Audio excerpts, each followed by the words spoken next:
This episode of the Stickers and Scuffs podcast has been brought to you by RE/MAX Jack. Jack provides a friendly, customer-driven service in search for homes and provides excellent details on the market, values, and trends in buying and selling. Jack has been able to work with Cam on his search and always makes himself available when he has a question. RE/MAX Jack will help you if you're looking to buy or sell a home within the GTA. He's who Cam K trusts to find his next home, and he should be yours too. Remember, call RE/MAX Jack and start to pack. For more information, go to remaxjack.ca.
It is Cam K here with a new face to the podcast. Brent, let me just say it again. Otchere. Did I say it right? Yeah. All right. All right. We have to make sure we're pronouncing these things. Brent, want to welcome you in as guest co-host today for Graydon Bond. We've got our friend, the Grand Pumbaa himself. I call him Pumbaa all the time. I don't know why I say that. Pumbaa, the Grand Wizard, the leader in charge, the man of a million jobs, the guy who's going to get sick of us by the end of next year because we'll just be bugging him all the time. Tony Spiteri, officially NASCAR Canada GM. How does that title feel, Tony? Man, that's a good question. After being called the Grand Pumbaa and a whole bunch of other things, I'm not quite sure. But no pressure, man. Brent, throw me a bone here, Brent. He's pushing me up. Hey, listen, I'm the new guy. I'm proud to continue to be associated with the series. More importantly, super proud to be associated with NASCAR, the organization. I think it's a everybody talks about the golden years of NASCAR and the great years, and I have to tell you, from what I've seen, those were fantastic times. But I actually see some pretty formative years coming up with respect to technological changes and the whole realm, whether it be acceptance, whether it be how we bring entertainment to our fans. I think there's so much interest right now and so many interesting things going on that the best word I can use, Cam, Brent, is I'm kind of proud to have been the person given the keys to join the company. Well, it's not an easy task, right? To come in and automatically you're going to have things that people want right away. And one of the things that we talked about on the Pinty series Power Hour is that we can't expect miracles in week one. Like that's not how things work. But correct. In your eyes, Tony, what's something that you want to achieve in your first tenure, first couple of months on the job, if possible, or maybe even just the first year? Yeah, no, listen, Steve O'Donnell's got we're cut from the same cloth with respect to the first 100 days. So his challenge has been, what's your first 100 days going to look like? And I think now that the season has ended, we're actually really mobilizing into what I would call the first 100 days. We've been, kind of sort of kissing with, as Adam says, kissing your sister type thing, kissing your sister up until this moment in time. And now we're at a point of starting to transition how we look at it. The biggest thing, Cam, Brent, for us is the biggest opportunity we have is to actually bring it all in-house. Yeah. And we've got a great mothership, right? We've got technical, safety, competition, sales, marketing. But in Canada, all we've had is competition. Everything else has been headquartered elsewhere. So for the first time in the series history, since back before the purchase by NASCAR, we're actually going to have it all here domestically run. Now, that's not me doing the rah, rah, rah, although I think I'm a fairly patriotic individual.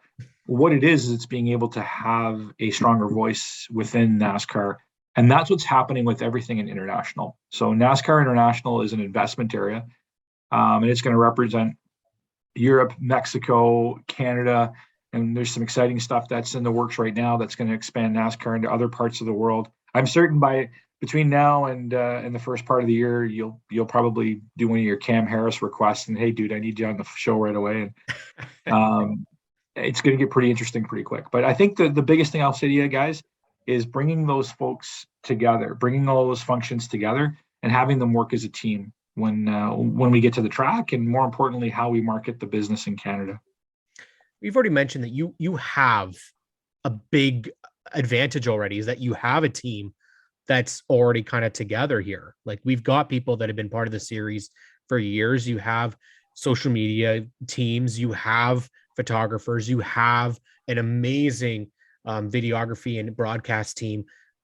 We're really privileged to have all of that kind of in place. By having everything streamlined, you talked about the advantages, obviously, of having it all together. Is the functionality going to make it, like, are we seeing everything going to be together as one? Meaning every aspect, the web design, the website, videos, everything is going to be through a NASCAR Canada operation. So we're not seeing anything through the American base anymore. No. What, famous words of Hewlett Packard's former CEO, Carly Fiorina.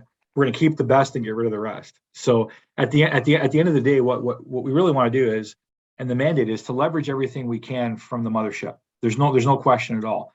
The power of the brand, the power of the infrastructure. But what we want to do is, on a NASCAR basis, let's use this as an example, Cam. When we first started talking about doing this, I distinctly remember as a sponsor inviting you guys up to come in our trailer and broadcast from there, right? In a past world, that would have been very, very difficult to happen because of just the structure that we had. It would almost be a question of, who do you ask to be there? Right. And what we have to do is change it. Another good example, we've got fantastic service from our, let's just call it our in-house photography group. But from a media credential perspective, there's a whole bunch of other people that wouldn't even come to our races or wouldn't even cover the races because of, who do I talk to? How do I get accredited and all that kind of stuff? Well, what we have to do is change our mentality. It's not just the competition mentality that we have to bring to the racetrack 13, 14, 15 times a year. What we have to bring to the racetrack is a not just the best stock car racing, in my opinion, rivals anything I see in North America from a competition basis, but we actually have to bring the whole package, the package for the sponsor, the package for the fan, the package for the race team, the package for the drivers.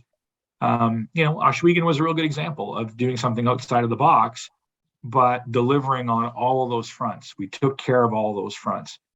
So, yeah, it's not going to be like we're going to make every decision, Cam, right here in Canada. We're going to leverage the Tony Glovers of the world on technical. We're going to leverage, the Jason Simmons of the world to get their expertise. That stuff's all there. We're still going to do that. We're going to take a little more control of our own destiny. How do you explain to somebody from our current organization, right? How do you explain to them the nuances between our provinces, right? Between Newfoundland and Quebec and Ontario and the West. Well, when I say that to you guys, you get it. If I say something like up north, you'll get it, right? Well, if I say up north to somebody and it's not their fault, it's a different way of looking at the business. It's kind of, when you think about it, it really does make sense that if you have a program, a series based in Canada, that, the products and everything regarding it would be all together as one. And I think NASCAR's realized, that there's plenty of capable people.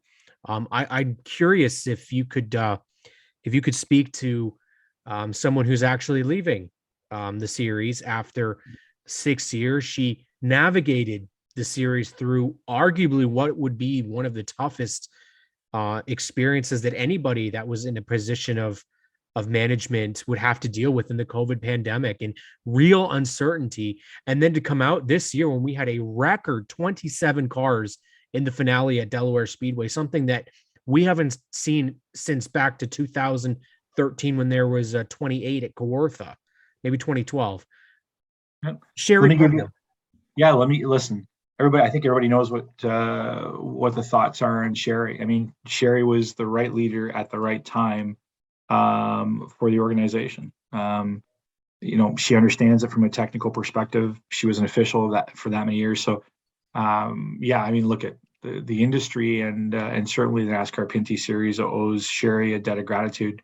And Sherry's surrounded by, in some cases, some of the best people in the industry. So, knowing and coaching and counseling those individuals, I mean, that's the magic, right? The magic is bringing the right team together. As you know, this series is way bigger than any one individual.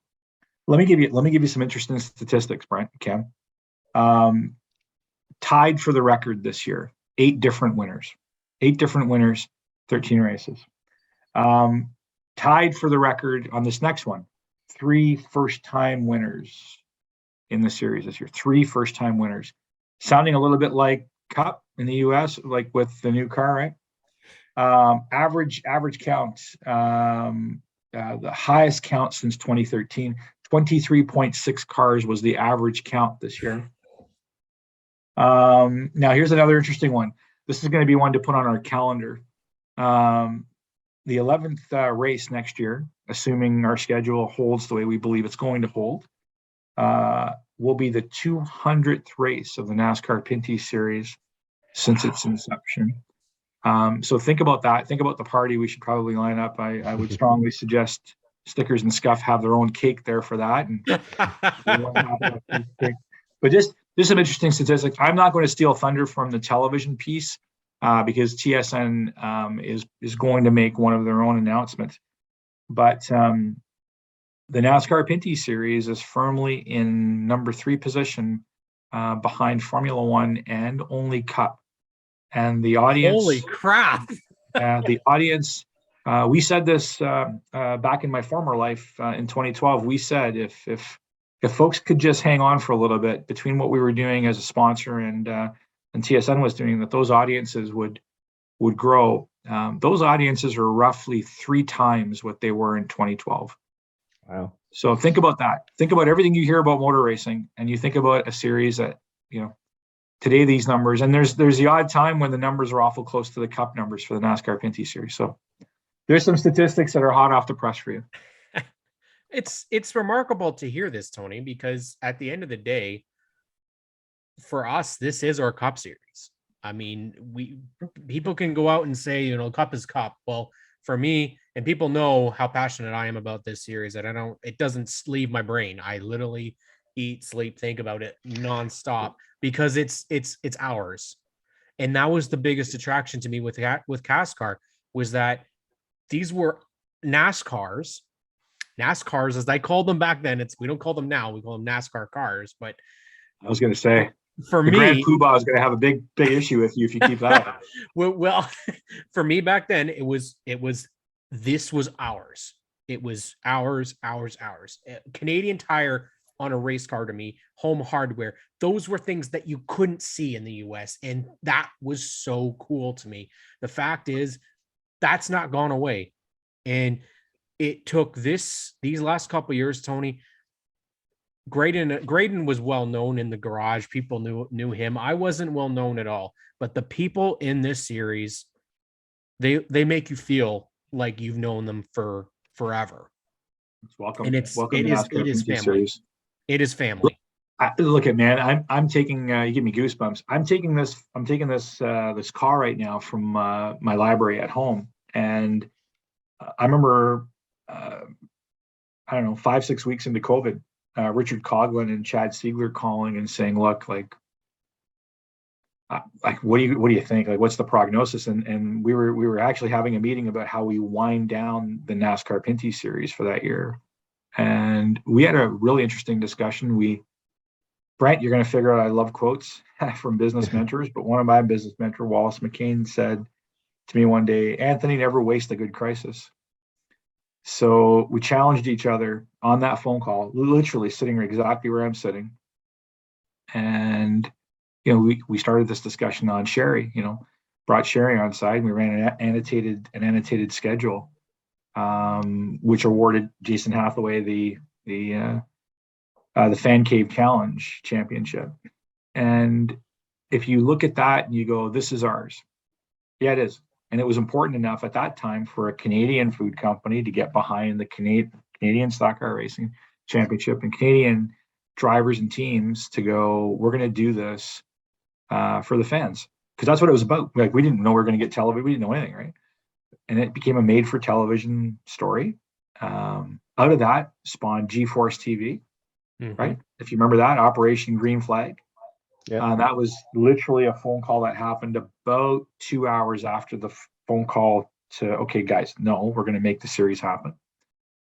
And the Clinton Jeffries of the world, supported by a few folks, said we're going to do G-Force and we're going to start Operation Green Flag. So when you take a look at the leadership that came together, and that's why I say the motorsports community is way bigger than any one of us. It's whole bunch of people, like-minded people getting together and making things happen. So, yeah, I hadn't really thought about it up until you brought it up and asked the questions. But I mean, there's a really good example of Canadiana happen in the same bloody room. So, well, and we're at this point now where Tony, as somebody who's involved in the NASCAR Pinty Series Facebook group, we went from in 2020 when I joined as an admin there, we had 2.6 people on there. We just reached 6,000 members last week.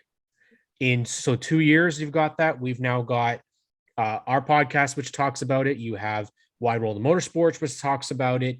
You have people writing articles, Toby Christie constantly, Matt Weaver always talking about the NASCAR Pinty Series. We have, not to plug G-Force TV, but the NASCAR Pinty Series Power Hour with Cam K on Mondays. So there is now more footage. There's more stuff coming out talking about it. Are we getting to that point where it very well could take this next year, and it's going to, we've seen it explode. It was hot in 2019. It's gotten, I think, back to that and even more. Now you're getting names coming into this series like a Glenn Stiers running full time. That's not a small name. This is a big deal. And now when we have Stuart Friesen coming up racing in our series and didn't win. Ken Schrader didn't win. One of our guys won. And it's awesome. You've got the young talent of Ray Morneau. You've got Jake Sheridan. You've got Kyle Steckley, Trayton Lapsovich, Brandon Watson. Like the names go on and on and on. What is it that we can do to help further that corporate interest? Because that is the hardest thing, Tony. And you are one of those names that as soon as we heard you're coming in, it was like, awesome. What can we do to get to that point? Because it is a hard thing. Companies want a return of investment. It is a very big investment to be involved in motorsports in general. Doesn't matter if it's midgets or if it's the NASCAR Pinty Series. No matter what, it's expensive. What would you say to them? Because you helped with this Pinty's deal. You helped them come in. What is it that would be a selling point? Brent, Cam, your first question, what's going to be different? And what did I say? We got to bring it all together, right? So here I am telling you about TSN's numbers and telling you they're going to make a pretty cool announcement. The problem is opportunity, not problem. But the problem is I know you're reaching an audience. I know there's 4 or 5 of you reaching an audience, G4, for example, right? You want to help corporate sponsors come in? Remember, it's not just about competition. It's about the whole package. And what we have to market, if we're going to bring in the large brands that are going to support us, what we have to do is we have to present them a package that is both competitive with other sports marketing properties, that gives them the kind of brand awareness that they want. And most importantly, you need to align yourself with their values, right? What are we doing from a values perspective that says to a quick service restaurant chain, you want to align yourself with this sport, right? Because this is what they stand for. And that's the thing. And that, by the way, guys, those stories are there. Brent, you probably know this story. We had a little boy on social media whose mother got out and said, "Look, we were at the autograph session, and my son, who's getting by in this world, picked up the wrong bag, picked up the exact same color bag, but his bag had all the signed autographed hero cards, and the bag he picked up was a little different." And she's just in case anybody picked it up by mistake. Cam, you know the story. I know it well. Team, yeah. Every single team, every single driver. The next thing you know, you got the likes of LP Dumoulin and Kennington. I think Dumoulin was the instigator that said, "Okay, I'm going to start collecting them right now. We'll put a package together. Don't worry about this, Mom." Within 48 hours, this young lad was inundated with way more than he left behind the track. Those stories, we all know it. All of us know it. Yeah. That's the kind of story prospective sponsors want to hear. And that's the value. So I go back to your first question, bud. Your first question was, what are you going to do differently? We're going to bring all these folks together. And media is a real good example. If we bring it together, now we can share that story with all the teams, and they can include that in the packages that they use to sell. Look at, we're getting, I don't know, maybe they think I got something to add, but we're getting some interesting media exposure right now, and we just want to use it to better the series. And I think that's what's going to help bring the Keyline sponsors in, Cam. Brent? It's exciting, Tony. It's what we saw. I mean, this past year was remarkable. Yeah, we had a driver that did get out and sure, he led a lot of laps, but if you look, he didn't, at the end of the day, he only got 3 wins. He didn't get 8. That's the reality of the situation. At the end of the day, having that many different winners, having new winners in this series is a great thing. Having people move up through a ladder system. We've talked about this at length before, that having different development series, having ways for people to move up is key. And what I think we are all noticeable to this and noticing, I mean, Brent, we talked about this before, is the guys that are in APC have come up to the Pinty series, and when they start, they're not 25th. They're up near the front of the pack. And it's showing and it's proving that the APC series is perfect. Absolutely perfect to move yourself up. It's just a matter of, can everything get together? And I'm curious, Tony, if we know that there's talk for years about, back in NASCAR days, we got 60 cars, we got this, we got that. Well, it's not that anymore. It's never going to be like that. But one thing I did notice was when Ray Morneau was introduced, the amount of applause that he got there, it was like that home. It's like DJ Kennington. It rivaled DJ Kennington at Delaware Speedway. I almost feel like that's something that is attainable for us, is getting those one-off rental rides, local people. We saw it at Newfoundland. We saw it out west. It brings people to the racetrack, and having those names in Ontario is big as well. And I think that's something that we can continue to strive for. Here's what I'm going to say to that. And I'd love a challenge, Brent and Cam, on this. I'd love it.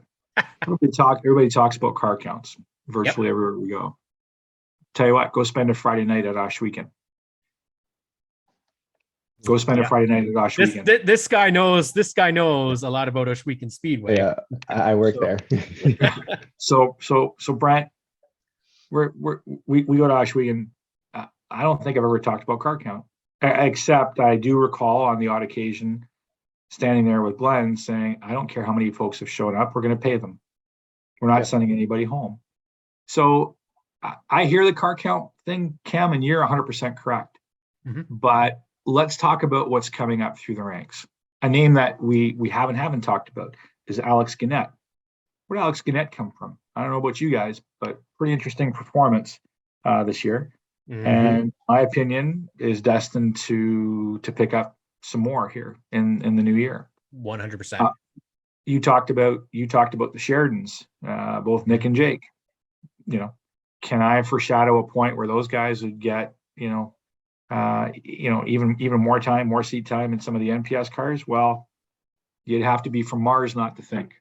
I do recall a young lad named Brandon Watson. I think I met him in Victory Lane but I do believe he was running an APC. I can keep going. I can talk about, now I can go this way on us, Brent. I can go Aaron Turkey. Does Aaron Turkey belong behind I'd love to see that. Or get a little more asphalt experience.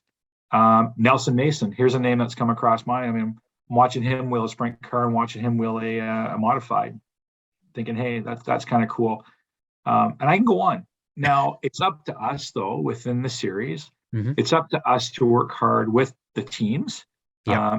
And with some, I'm not going to call them feeder series. Look at late models are late models, and stock cars are stock cars, and let's face it, sprint cars are sprint cars. They're all a little bit different. But I'm like a broken record, right, Cam? Yeah. Motorsports fans are what drive the economy in Canada. When someone says, no, I'm only a dirt fan, no, that just means you haven't spent enough time in the other sectors. Brent, you agree with me, I hope. Yeah. Well, if I can interjection right there, with the IndyCar race in Toronto, that was a good eye opener for a lot of people who didn't even know they had a NASCAR series in Canada.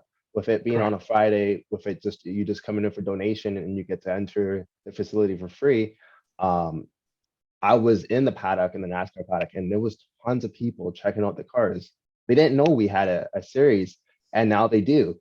And that was a perfect segue to get people into it. And when we had the race at Oswego Speedway, I've never seen so much people there before, and they were so excited.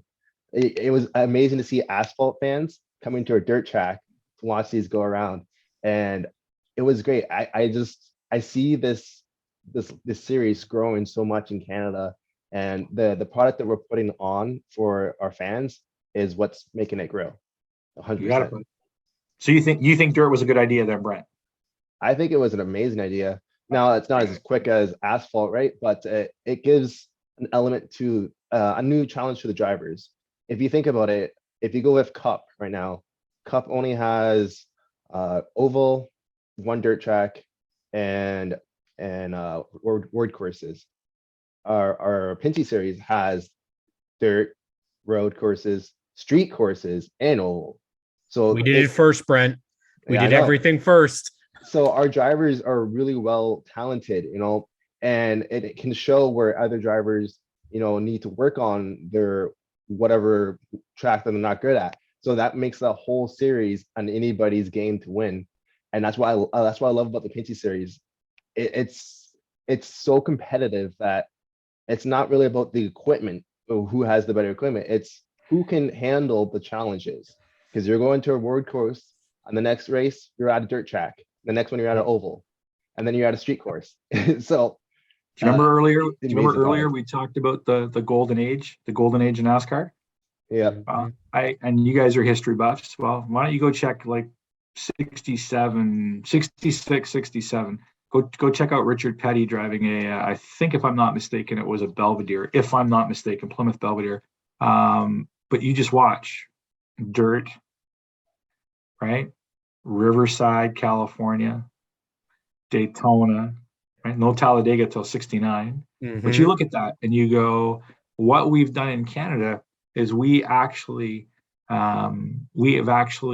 emulated what most folks call the golden era of NASCAR. That's what we're doing. And by the way, for those of us that think we're technical, and I know some of your viewers will call me out on that. For those of us that think we're technical, our cars in the world today, in the world of motorsports today, could be called relatively primitive compared to what's available. We don't have great brake packages. We've got really good horsepower, but we're not the 900 horsepower guys. So when you look at it, like Brent, you're right. What separates most of these folks, for sure, there's equipment that's better than others. We all know that. Like, let's not be blind. But really, really, truly is how well a team can adapt. That dirt race, by the way, you could have had 1,000 horsepower. It wouldn't have mattered. You had to eggshell that car. You had to drive it, with a full, let's call it the full concentration that you would on an asphalt course plus.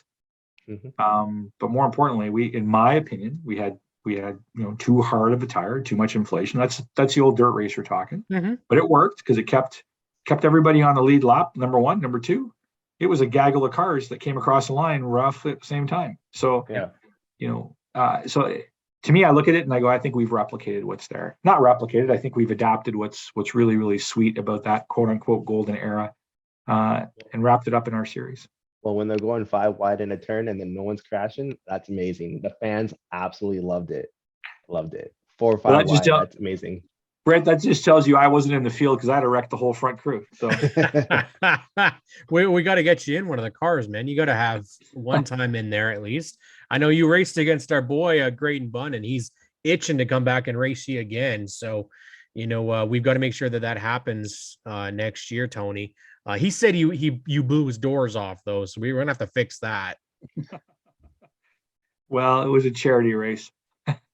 Okay. It was quite good. I think, I was a rock star till Christie and Trayton got by me, and I wasn't much of a rock star after that. Yeah, that's what Graydon said too. He felt really good until he was in the race against DJ and listen. On that note, just thank you to Frank and Blake and all those guys and the Great Lakes legends, Dan Roos and the guys.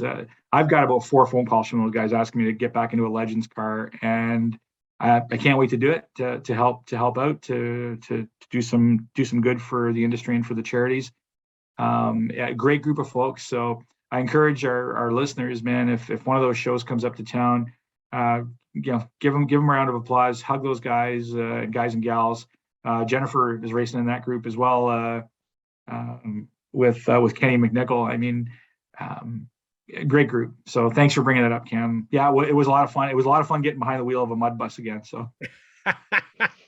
Yeah, I would imagine so. Tony, because we've got. They needed a crowbar and some Crisco to get me back out of that car, but I'm a little leaner now, which is good. Yeah, Brent, you shouldn't be laughing that hard at me, Brent. Come on now. We definitely want. I'd love to see more of that type of stuff. I think that's one of the things that makes racing in Canada so much fun is we get to see these behind the scenes fun. And I've already said, like, Pinty's does really big curling sponsorship, so I don't know why we haven't seen a NASCAR Pinty series, or if we have, we need to do another one, a Pinty's curler challenge of some sort where they have to do some curling on there. I think that would be quite some fun, and of course you've got to be part of that.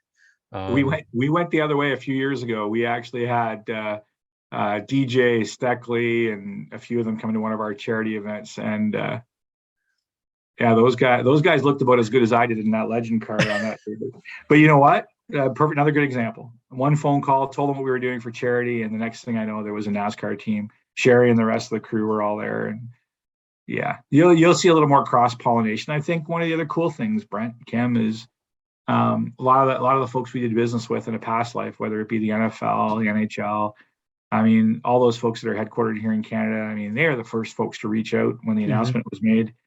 And doing some cross pollination is not a bad thing. You would be surprised how many NHL players that have places here in Canada. You would be surprised how many of them we bump into at racetracks that are devout race nuts. Yeah, we had a couple at, I think, in CTMP that were given the command. Travis Dermott, I think it was a couple years ago. Yeah. I want to say Brian we had Campbell. Brian Campbell. We had Horton. Yeah, we had Horton out to Nathan Horton. To the Grand Prix of Toronto.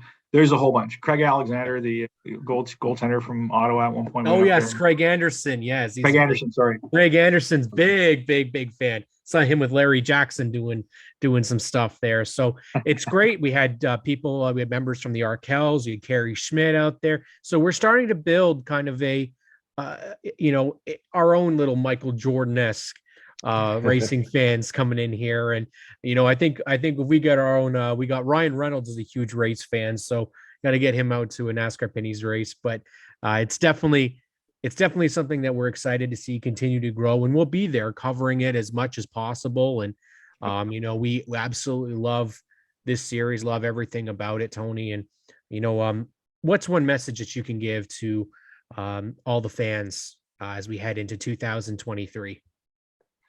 Wow. From a business perspective and a personal perspective, how about that? let's go with one of each. One of each. Man, you are like driving. You're going through the drive-through here. Are you going to double? We're here for scoops, man. You've been right. here a couple times. I got to get some golden nuggets here, man. Well, Pinty's reference right there. I like that one. Let's start with the business. And I think with the business, I would say, don't listen to what I say or what we say. Just watch what we do and watch us methodically plod through this. To your point, and kudos to you and to Brent. And I mean, this is not a 30-day, pump and dump. This is a 2 to 3 year project, and within the international side of NASCAR, Canada gets more than its fair share. Some of the things you will see us talk about and announce, a project I was working on the way home here today. It will literally, it's going to cross your eyes. You're going to go, there's no way that's happening. And I'm here to tell you it's going to. So cool. I love the time we spend together, and you can, as many times as I can skip dinner and talk to you guys, I'm all over it. No, don't tell us. No. I can afford to skip a dinner or two. Trust me. If I'm going to catch up to Lapsevich in a legend car, I gotta skip it. So at the end of the day, just watch what we do, and that would lead me to my personal statement. I've been like so blessed to have a very open relationship with fans. I guess through the Pinty's era, just people would think nothing of walking up and introducing themselves, and you take it for granted. Like you begin to take for granted that, you start thinking, okay, I met that person at wherever, Sunset, right? And what I would request is, man, please don't stop doing it. I've had people send a note and say, hey, congratulations, so cool, blah, blah, blah, blah, blah. And man, I'm still the same guy. like, dude, I still like wings. So no, there's no issue there. So really, really, my request is, if fans are out and they're so inclined, and tell me, man, stop me and tell me what you think's going great, and tell me what you think we can improve on. And I tried. You've seen that, Cam. You've caught me doing this. Race day, you're not going to find me, up in a suite someplace. You're going to find me in the stands with the fans, and you're going to find me in the garage area. And my rationale is pretty simple. A, that's a work day, number one, always has been. And number two, that's where we're going to figure out how to make this bigger and better for everybody. So I love the time to sit up. Man, this weekend I was at Humberston, and I actually did go upstairs a little bit to the suite because it was a bit nippy, and then went back downstairs and spent my time talking to fans. And it's just amazing the feedback that you get. So those are my two requests, man. On the business front, don't listen to what we say, watch what we do. And not that it's going to be dramatically different, but the proof's in the pudding. And on a personal level, man, you see my sorry backside someplace, please just like you did, just haul me down. Well, Tony, we're privileged to be able to chat with you, and one thing that you do say is, always make sure to come up and say hello. Well, one thing that you always do is you always make time for people that do that. We always gotta to say hi when we do get the opportunity to see you at the racetrack. And on behalf of Graydon and the boys who are bummed they're not here, but I know they are the same belief, and that we're really blessed to have you as a fan and a friend, and we're excited. I know Brent's new to this deal, but he's just as excited that you're in there, and we know whatever you need from us, we're more than willing to do and share the product, because we love it, and to see somebody in charge that loves it as much as we do is just great. And we can't wait, man. We absolutely cannot wait. Same with all of you guys. If you want to tune into the NASCAR Pinty series, of course, make sure you do so, because it's your support that keeps it alive and well. And Tony, I just want to say thank you once again for coming on the show. We really appreciate it. Thanks, guys. Brent, welcome aboard. Love having you. And Cam, anytime we can help out with anything, please bring us up.